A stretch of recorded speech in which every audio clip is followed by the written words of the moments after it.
სოციალურ ქსელში არაერთი ფოტო ვრცელდება, სადაც ჩანს ის თუ რა მდგომარეობა არის ახლა გურიის რეგიონში. ეს გახლავთ ფოტოები, სადაც ჩანს რომ დიდთოვლობის გამო არაერთი სახლის სახურავი ჩაინგრა და ზოგიერთი სახლის სახურავი სრულად არის განადგურებული. მოსახლეობა ითხოვს დახმარებას და როგორც მაუწყებელი ავრცელებს სოციალურ ქსელში ინფორმაციას, მოქალაქეები ამბობენ, რომ არც ადგილობრივი და არც ცენტრალური ხელისუფლების წარმომადგენლებისგან არ მოусმენიათ თუ როგორ აპირებს სახელმწიფო უსახლკარო ოჯახების საცხოვრებლით უზრუნველყოფას. ასევე გურია ნიუსი ავრცელებს ვიდეოს სოციალურ ქსელში, სადაც ჩანს, რომ მარტო დარჩენილ ადამიანთან მიაქვთ საკვები, ესა გახლავთ წიაღუბანი და ასევე წერია, რომ სოფელში ამ წუთებშიც თოვს და ხოლო რაც შეეხება გზას, ამ დრომდე გზა არ არის გაწმენდილი.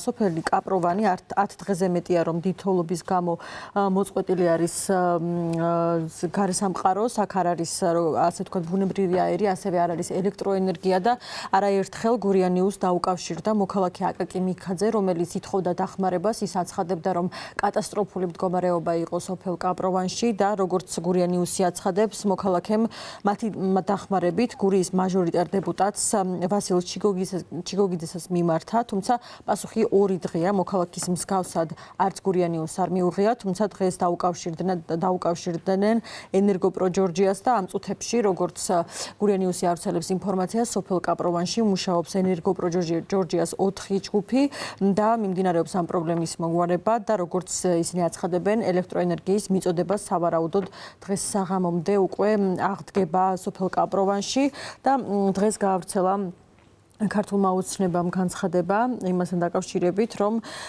ქართული ოცნება პირობას დებს, რომ სახელმწიფო დიდთოვლობის შედეგად დაზიანებულ სახლებს შეაკეთებს. ამ განცხადებაში ნათქვამია, რომ დიდთოვლობის შედეგად დაზიანებულ სახლებს სახელმწიფო აღადგენს, ხოლო მოქალაქეებს, რომელთა სახლებიც შეკეთებას არ ექვემდებარება, ისინი ალტერნატიული საცხოვრებლით უზრუნველყოფენ. ასევე ლანჩხუთის მერიამ გაავრცელა ინფორმაცია, სადაც საუბარი არის იმაზე, რომ დიდთოვლობის შედეგად მოსახლეობისთვის მიყენებული ზარალის შესწავლაზე სპეციალური კომისია იმუშავებს.